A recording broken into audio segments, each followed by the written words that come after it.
I know making this movie's been a little bit complicated for you. It has been complicated, Jamie. I wish that I'd shown more outward support from the very first, because you know, I am proud of you, and I hate to have to tell you this because I cry all the time, but it's true. And I just wish I'd shown you right away how proud I was of you and how much I agreed with what you're trying to do. I wasn't born rich, so I might have started out with a very different set of ideas. And I've tried to be sensitive to your dad's ideas about it. And a little bit careful, you know, somewhat considerate of him and how he likes it to be, and so that creates a little conflict, and that creates a little conflict about the movie. What is so complicated about it? When I first married your dad, he was, after all, a surfer and a painter. And he was not the grown person that you see today. And I think you and he could spend time exploring that. And now we've come to a conclusion, and I know you have some questions to ask me, and I'd like to proceed with them. Well, what about the movie you made when you were my age? When I was much younger, just out of college, I got involved in charitable giving to an anti-apartheid organization that was making a film in South Africa. It involved wages and workers in certain companies.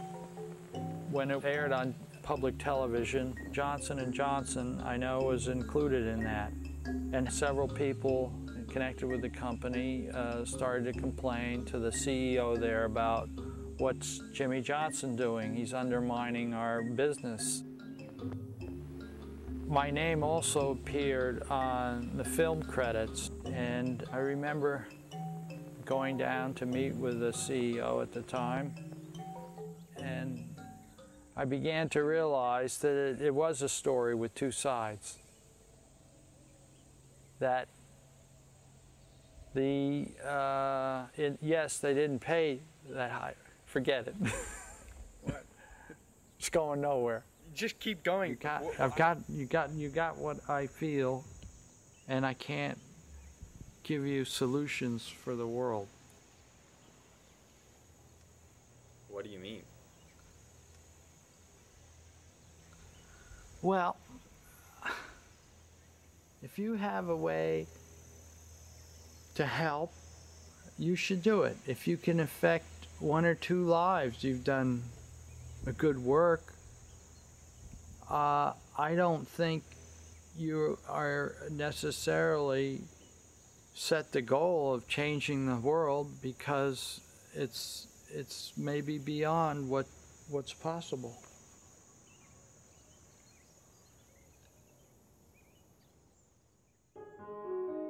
I'm proud of my father for making his movie.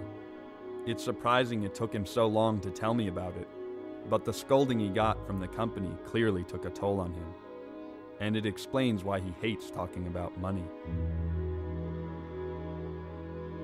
Unfortunately, many rich people feel the same way as the executives who confronted my father. Self-preservation has given rise to the growing wealth gap in America.